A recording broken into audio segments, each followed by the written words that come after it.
sebuah desa kecil yang terletak di salah satu sudut kota yang berada di Pulau Jawa.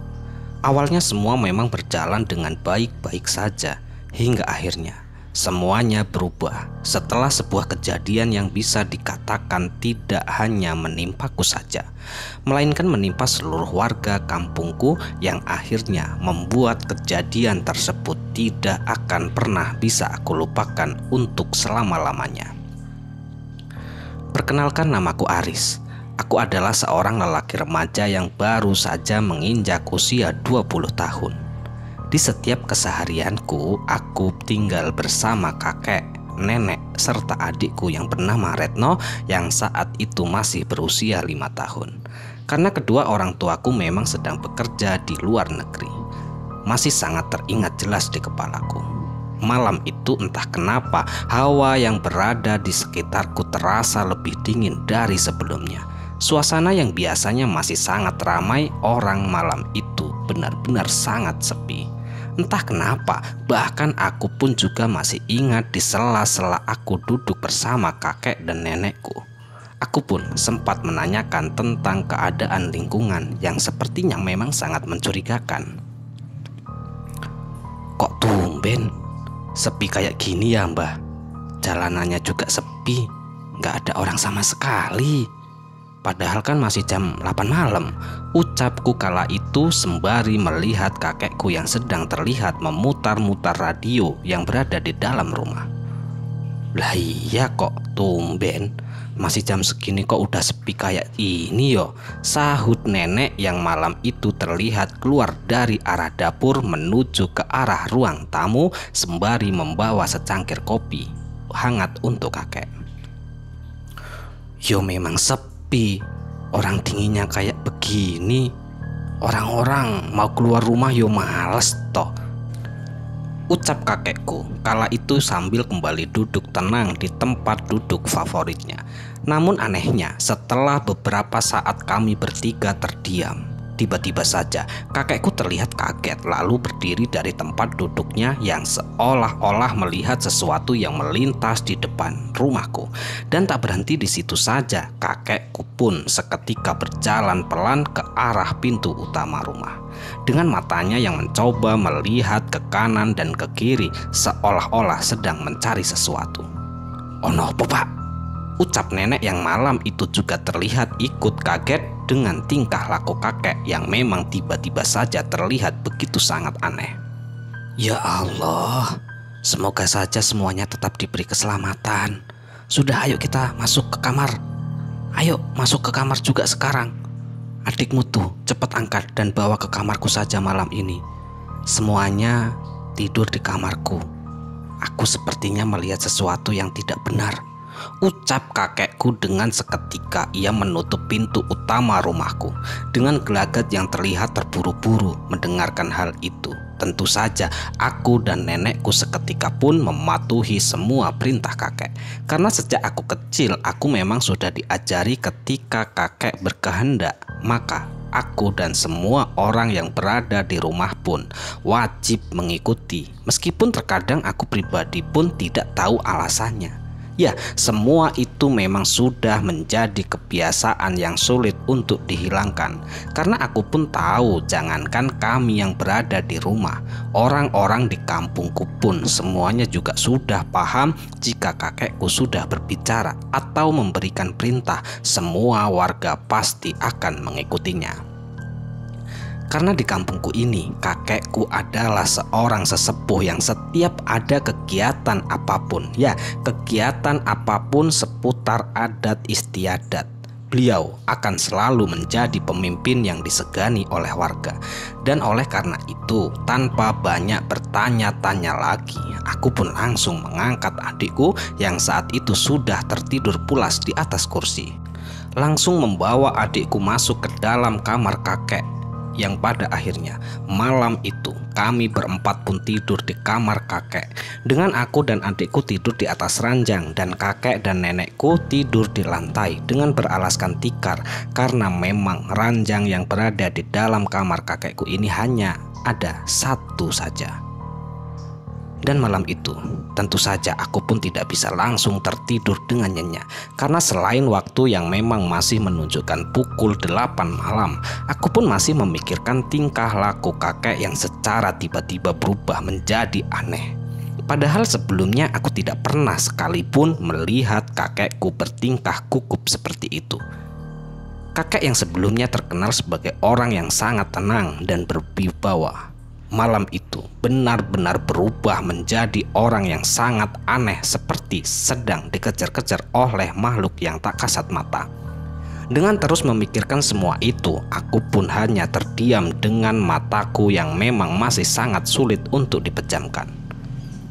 Di tengah-tengah, aku yang masih mencoba untuk memejamkan mata, malam itu tiba-tiba aku mendengar suatu obrolan berbisik dari kakek dan nenekku yang kala itu sepertinya juga masih belum bisa tidur dengan tenang. "Ada apa sih, Pak? Kok Bapak tadi sampai kayak gitu? Memangnya Bapak habis lihat apa? Sampai sekarang jantung Bapak masih berdetak kencang?" tanya nenek saat itu. "Aku habis melihat keranda mayat lewat dengan cepat sekali ke arah timur. Pikiranku jadi ndak enak. Jangan-jangan apa yang dikatakan Sudirman kemarin benar ya, Bu?" jawab kakekku dengan nada yang juga ikut lirih, namun masih sangat terdengar dengan jelas di telingaku, karena memang kami malam itu berada di dalam satu ruangan yang sama. "Ya wes lah, Pak, sing tenang dulu. Dilihat aja besok gimana. Sudah toh, Pak, jangan dipikir-pikir," sahut nenek. "Loh, aku ini loh, Bu, sudah 35 tahun lebih nggak melihat keranda mayat lewat seperti itu. Aku semakin khawatir jika semuanya benar-benar akan terjadi. Ditambah malam ini hawanya juga nggak enak sama sekali," jawab kakekku dengan nada yang terlihat sangat susah. Dan setelah mendengar obrolan kakek dan nenek, aku pun mulai memejamkan mata dan coba tidak memperdulikan semua itu, karena aku pun juga tak tahu. Aku sama sekali tidak mengerti apa yang kakek dan nenekku ucapkan. Di malam itu hawa di rumahku benar-benar sangat dingin sekali. Tidak seperti biasanya angin yang biasanya jarang sekali berhembus. Malam itu benar-benar berhembus kencang tidak karuan. Bahkan aku yang sebelumnya tertidur pulas pun beberapa kali terbangun karena suara atap rumahku yang sepertinya bergoyang-goyang. Karena terpaan angin yang malam itu benar-benar sangat kencang berhembus, dan puncaknya sekitar pukul 2.00 dini hari. Aku pun terbangun karena aku kala itu mencium aroma khas pemakaman yang sangat menusuk hidung. Ya, aroma tersebut tercium kuat dengan diiringi suara jendela kamar kakekku yang tiba-tiba saja terdengar, seolah-olah sedang diketuk oleh seseorang dari luar. Namun anehnya, suara ketukan tersebut terdengar sangat cepat dengan tempo yang tidak beraturan. Mendengarkan hal itu, aku pun seketika terbangun dari tidurku dan mengarahkan pandanganku ke arah jendela kamar yang saat itu memang masih dalam keadaan tertutup rapat. Dan sesaat setelah aku mencoba melihat dan mendengarkan jendela kamar yang terus saja berbunyi, pandanganku pun kuarahkan ke arah bawah ranjang dengan maksud ingin melihat kakek dan nenekku yang tidur. Setelah aku mengarahkan pandanganku ke arah lantai tempat di mana kakek dan nenekku tertidur malam itu, aku tiba-tiba sangat terkejut karena aku tak melihat adanya kakek dan nenekku di tempat tidurnya. "Loh, kakek sama nenek kemana? Kok nggak ada?" pikirku. Mengetahui hal itu, aku pun seketika berdiri dan segera menuju ke arah jendela kamar yang masih berbunyi tersebut, dengan beranggapan suara ketukan tersebut adalah suara dari kakek ataupun nenek yang sedang meminta bantuan. Dan tanpa berpikir panjang lagi, malam itu aku pun seketika membuka jendela kamar dengan diiringi suara yang berteriak memanggil nama kakek dan nenekku. "Mbah, mbah, mbah," ucapku dengan tanganku yang mendorong jendela kamar agar terbuka semuanya. Namun aneh, ketika jendela kamar kakek sudah terbuka dengan lebar, aku pun tak bisa melihat siapapun yang berada di samping rumah ini. semuanya tetap gelap gulita karena memang di samping rumah ini adalah kebun pisang milik kakek yang biasanya dirawat sehari-hari olehnya. Melihat hal itu pun aku kembali terkejut dengan jantungku yang saat itu tiba-tiba saja berdetuk kencang tidak beraturan. "Loh, kok nggak ada orang, Bah? Bah!" teriakku dengan mataku yang mengarah ke kanan dan ke kiri mencoba mencari seseorang yang sudah mengetuk jendela kamar ini. Namun karena aku yang tidak kunjung melihat siapapun, akhirnya aku pun berjalan keluar kamar dari kakek dan nenek, berencana mencari kakek dan nenekku yang malam itu memang tiba-tiba saja menghilang. Namun aneh, baru saja aku keluar dari kamar kakekku malam itu, tiba-tiba saja aku melihat kakek dan nenekku ternyata terlihat sedang berdiri di balik pintu ruang tamu dengan sedikit membuka gordennya yang seolah-olah sedang mengawasi sesuatu. "Loh, mereka berdua ngeliatin apa ya? Kok sembunyi-sembunyi gitu?" pikirku, dan melihat hal itu tentu saja aku pun seketika memanggil nama beliau karena aku mulai curiga dengan apa yang mereka sedang lakukan di malam yang sudah selarut ini. Mbah!" teriakku. Mendengar teriakanku, kakek dan nenekku yang sebelumnya terlihat sibuk mengawasi sesuatu, ya sesuatu apapun itu ketika malam itu, seketika bersama-sama menoleh ke arahku dengan tatapan yang terlihat sangat terkejut. Bahkan mereka berdua pun tiba-tiba saja berlari ke arahku dengan tangannya yang seketika menuntunku untuk segera masuk kembali ke dalam kamar dengan langkah yang terbilang sangat gugup seperti orang yang ketakutan. Dan sesampainya di dalam kamar, aku pun seketika diarahkan untuk ikut tidur di atas lantai dengan adikku yang juga diangkat oleh nenekku agar ikut tidur bersama kami di atas lantai dengan gelagat yang sangat mencurigakan, yang seolah-olah benar-benar sedang dalam keadaan yang sangat ketakutan. Dan yang paling membuatku bingung, di sela-sela kakek menata tempat tidurku, kakek sempat berkata kepada nenek jika semua yang dikhawatirkannya sepertinya akan terjadi. Hal itu pun semakin membuat aku bingung, dan tentu saja malam itu aku hanya bisa diam dengan tidak berani sekalipun menanyakan apapun yang sebenarnya telah terjadi di dalam rumah ini. Dan singkat cerita, malam itu pun berlalu begitu saja. Dan di keesokan harinya, kami semua tiba-tiba saja dikejutkan dengan adanya kabar kematian dari warga kampungku, yang saat itu berjumlah lebih dari 1 orang. Dan yang paling membuat aku terkejut, semua warga yang meninggal tersebut tidak ada satupun yang mengidap penyakit. Ya, mereka semuanya sebelumnya baik-baik saja. Bahkan bisa dikatakan sangat sehat dengan usia yang memang belum terlalu tua. Dengan mencoba tidak terlalu memikirkan hal itu, aku pun seperti biasa langsung diajak oleh kakekku untuk pergi ke rumah satu persatu warga yang sedang mengalami musibah tersebut untuk melakukan takziah dan berbela sungkawa. Hingga akhirnya waktu pun menunjukkan pukul 5 sore. Di sore itu aku akhirnya tiba di rumah yang orang terakhir yang meninggal di hari itu. Setelah semua doa dan bela sungkawa sudah kulakukan, tiba-tiba saja kakekku menghampiriku dengan maksud untuk menyuruhku pulang terlebih dahulu. "Le, kamu pulang dulu yo, bilang sama mbahmu. Aku nanti pulangnya malam, soalnya aku mau mengaji pindah-pindah. Tadi kan banyak sekali orang yang meninggal dunia. Terus nanti mau mampir juga ke rumah Pak Sudirman," ucap kakekku dengan sangat jelas.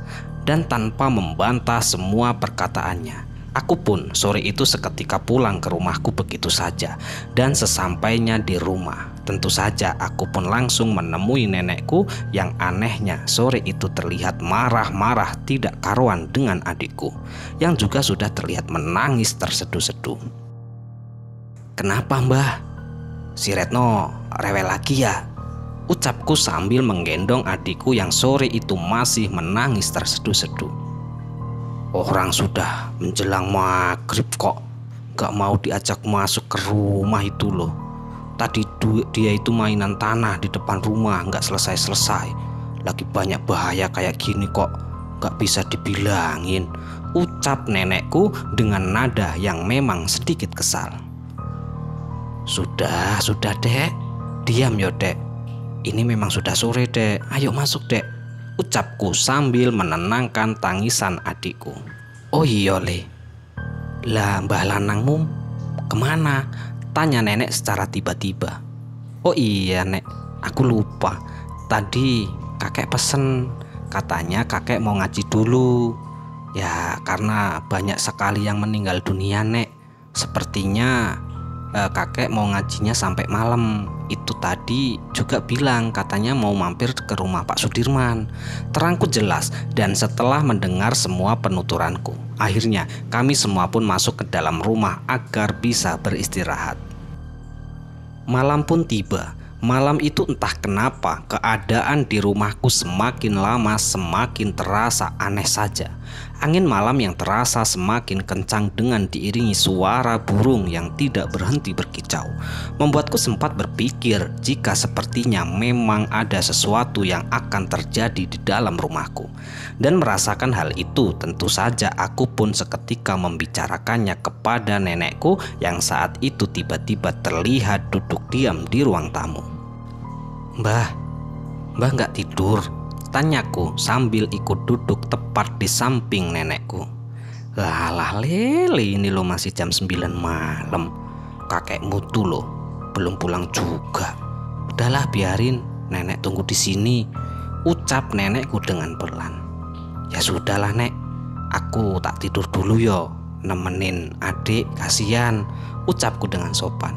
Ya wes sana, jangan lupa le, tidurnya di lantai yo. Pikiran mbah kok gak karu-karuan, sahut nenekku. Dan dengan mematuhi perintah nenekku, akhirnya aku pun berjalan pelan ke arah kamar kakek dengan adikku yang sudah terlebih dahulu berada di dalam kamar dengan keadaan yang sudah tertidur pulas. Dan setelah selesai mempersiapkan semuanya, akhirnya aku pun tidur tepat di samping adikku dengan badanku yang juga terasa lelah karena sudah berkeliling seharian untuk bertakziah. Tapi belum lama aku beristirahat, tiba-tiba aku pun kembali mencium aroma bunga khas pemakaman yang sangat menusuk hidung. Aroma wanginya ditambah dengan semilir angin yang berhembus. Tentu saja malam itu aku kembali tidak bisa tidur dengan nyenyak, meskipun selimut sudah menutupi rapat seluruh tubuhku. Dan tak berhenti di situ saja. Di tengah-tengah aku mencoba terus memejamkan mata. Tiba-tiba aku mendengar suara benda yang diseret dengan sangat pelan, yang sepertinya suara seretan tersebut berasal dari dalam rumah ini. Mendengarkan hal itu, tentu saja aku pun seketika membuka mataku dengan mulutku yang tetap diam mencoba mendengarkan lagi semuanya dengan lebih dalam. Dan setelah aku mendengarnya dengan lebih teliti, malam itu pun aku langsung curiga karena suara tersebut tak kunjung hilang, namun sepertinya terus saja berputar-putar di dalam rumah. Dan karena aku yang semakin penasaran, akhirnya aku pun berjalan pelan ke arah pintu kamar kakek, lalu membukanya sedikit, bermaksud untuk mengintip apa yang sebenarnya sedang terjadi di dalam rumahku ini. Dan setelah pintu berhasil kubuka sedikit, pandanganku bisa melihat ke arah luar malam itu. Aku benar-benar sangat terkejut. Jantungku yang sebelumnya tenang malam itu seketika kencangnya sangat luar biasa, dengan nafasku yang juga seolah-olah terasa sulit untuk dihembuskan. Ya, malam itu ternyata suara yang kudengar tersebut bukan suara benda yang diseret, melainkan itu adalah suara dari kain panjang yang menyapu lantai karena dipakai oleh sesosok makhluk halus yang sedang berjalan melayang-layang sekitar 20 cm dari atas lantai. Pakaiannya pun hitam, terlihat lusuh, dan aku pun masih tidak bisa melupakan semuanya itu. Ya, semua itu kulihat dengan sangat jelas meskipun hanya sesaat, karena ketika aku melihatnya, makhluk halus tersebut sudah bergerak ke arah luar rumah melalui pintu utama yang malam itu tiba-tiba saja terbuka sangat lebar karena aku sudah merasa tidak aman lagi. Seketika aku pun membalikkan badanku dan langsung mengangkat adikku yang saat itu masih tertidur pulas untuk segera kubawa keluar dari kamar tidur. Tak berhenti di situ saja, malam itu pun aku juga berlari menuju ke arah ruang tamu untuk melihat keadaan nenek yang memang sebelumnya kulihat sedang duduk di situ. Sesampainya di ruang tamu, aku pun kembali dikejutkan karena malam itu tepat pukul 23.00. Malam itu aku melihat nenekku sudah dalam keadaan tidak bernyawa lagi. Beliau meninggal dalam keadaan duduk di ruang tamu dengan mulutnya yang sudah menganga ditambah sekujur tubuhnya yang sudah putih memucat. Tidak karuan, mengetahui hal itu pun aku seketika menangis histeris dengan teriakanku yang sudah tidak lagi bisa kutahan. Innalillahi wa inna ilaihi rojiun, teriakku dengan sangat kencang malam itu. Ya, aku pun kemudian memeluk tubuh nenekku dengan rasa kehilangan yang hingga sampai saat ini masih sangat tidak bisa kulupakan. Dan karena malam itu aku tidak kunjung mendapat bantuan, akhirnya aku pun segera keluar dan berlari ke arah rumah Pak Sudirman yang memang jaraknya kurang lebih hanya 100 meter dari arah rumahku. Namun aneh, baru beberapa langkah aku berlari keluar dari rumah. Malam itu aku melihat dengan mata kepalaku sendiri tepat di samping rumahku ada sebuah benda besar yang kuduga kuat adalah sebuah keranda mayat. Ya, hal itulah dapat kupastikan karena bentuknya yang memang sama dengan keranda-keranda mayat pada umumnya. Tapi yang kulihat waktu itu lebih kotor dan sepertinya sudah lama tidak terpakai. Akan tetapi, apa yang telah aku lihat malam itu yang berada di depan rumahku sebuah keranda mayat tak kuhiraukan. Dan aku pun terus berlari menuju ke arah rumah Pak Sudirman. Dan sesampainya aku di rumah Pak Sudirman, tentu saja aku pun langsung berteriak memeluk kakekku yang saat itu masih duduk-duduk bersama beberapa orang yang sepertinya mereka adalah para sesepuh yang berada di kampungku ini. Dan setelah aku menceritakan semuanya, akhirnya mereka pun beramai-ramai menuju ke rumahku untuk segera mempersiapkan segalanya. Ya, prosesi pemakaman nenek akan dilaksanakan keesokan harinya. Dan singkat cerita, setelah pertemuan di malam itu dengan para sesepuh sepakat di setiap malam hari, semua warga disarankan untuk menyalakan api unggun di setiap depan rumah.